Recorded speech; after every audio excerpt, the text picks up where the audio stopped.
Service in Little Rock has issued a severe thunderstorm warning for west central Lonoke County in central Arkansas, southeastern Faulkner County in central Arkansas, east central Saline County in central Arkansas, northeastern Pulaski County in central Arkansas, until 11:15 a.m. At 10:39 a.m., a severe thunderstorm was located over southwest Little Rock, moving northeast at 55 miles per hour.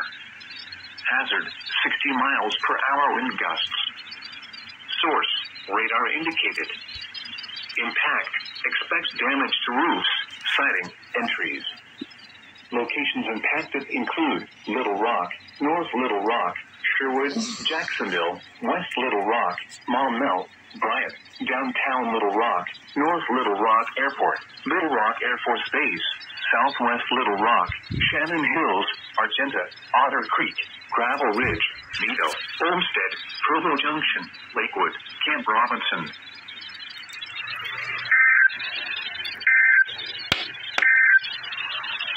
Here are the latest weather conditions at 10 a.m.